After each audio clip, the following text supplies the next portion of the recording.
Samajwadi party बार बार एक झूठ को दोहराने का प्रयास करती है अनावश्यक रूप से, यानी जो मुद्दा नहीं था उसको जानबूझ करके मुद्दा बना करके और उसके माध्यम से जो चीजें प्रयास किया गया।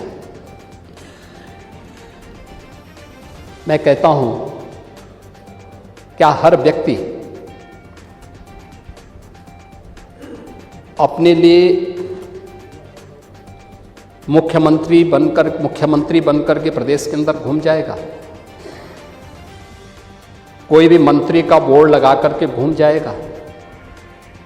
कोई भी समाजवादी पार्टी का राष्ट्रीय अध्यक्ष बनकर के कोई घूम जाएगा? एक सिस्टम है, एक व्यवस्था है। भारत के सनातन धर्म की भी यही व्यवस्थाएं हैं। शंकराचार्य का पद भारत की सनातन धर्म में सर्वोच्च और सम्मानित पद माना जाता है, बहुत पवित्र माना जाता है। इस सदन की व्यवस्था आप देखते होंगे, परंपरा से और नियमों से संचालित होता है। माघ मेला है, मौनी अमावस्या के दिन 4.5 करोड़ श्रद्धालु आया है। सबके लिए एक व्यवस्था बनाई गई है और कानून तो सबके लिए बराबर होता है।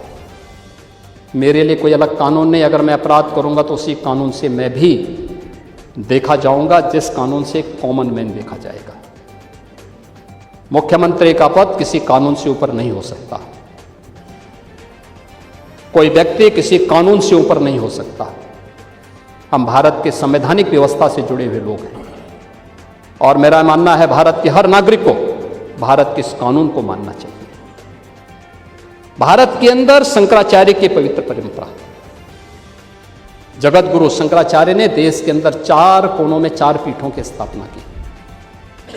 उत्तर में ज्योतिष पीठ की स्थापना, दक्षिण में श्रृंगेरी, पूरब में जगन्नाथपुरी, पश्चिम में द्वारिकापुरी।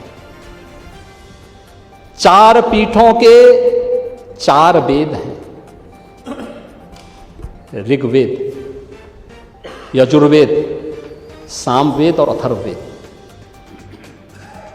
इन सब के अपने मंत्र हैं।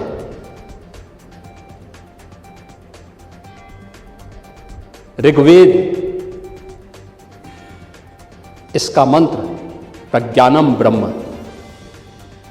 ये प्रज्ञा ही ब्रह्म है, इसका मंत्र है। क्योंकि बुद्धि की पवित्रता पर ऋग्वेद ध्यान देता है। यजुर्वेद अहम ब्रह्मास्मि, इसका मंत्र है मैं ही ब्रह्म हूं। कोई भी साधक जब अपनी साधना की पराकाष्ठा में पहुंचता है तो उसको इस बात की अनुभूति होती है। यही उपनिषदों का उद्घोष भी है। सामवेद तत्त्वमसि, यानी उस आत्मा के बारे में, तू ही वह है, यानी जिसको तू बाहर ढूंढ रहा वो तुझ में ही है। और अथर्ववेद अयात्मा ब्रह्म, ये आत्मा ही ब्रह्म है। ये 4 मंत्र हैं। आदि जगत गुरु शंकराचार्य ने अनिवार्य किया है,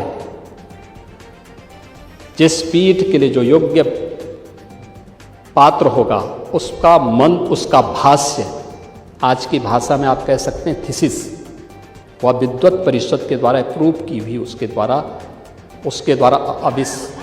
और फिर उस परंपरा के द्वारा उसको मान्य किया गया। हर व्यक्ति शंकराचार्य नहीं लिख सकता।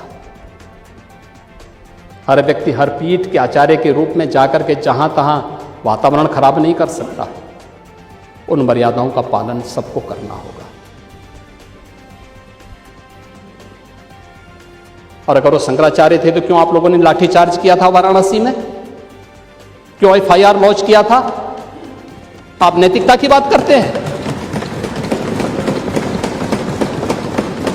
4.5 करोड़ श्रद्धालु जहां पर आए हों, वहां पर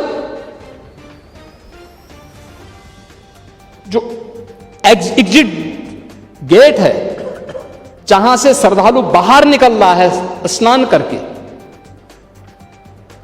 उस द्वार, उस पेंटून से, उस मार्ग से किसी को बाहर निकलने का कोई वो नहीं, क्योंकि उससे अंदर जाने का कोई प्रयास करता है तो एक नए स्टैम्पेड को जन्म देता है, वहां पे नए भगदड़ को जन्म देता है, श्रद्धालुओं के जीवन के साथ खिलवाड़ करता है। एक जिम्मेदार और मर्यादित व्यक्ति कभी इस प्रकार का आचरण नहीं कर सकता, कभी नहीं कर सकता। आपको पूछना है, सपा के लोग पूछें, लेकिन हम लोग मर्यादित लोग हैं, कानून का शासन पर विश्वास करते हैं, कानून का शासन पालन करना भी जानते हैं, पालन करवाना भी जानते हैं, दोनों चीजों को एक साथ लागू करवाना जानते हैं। लेकिन इसके नाम पे गुमराह करना बंद करिए आप लोग।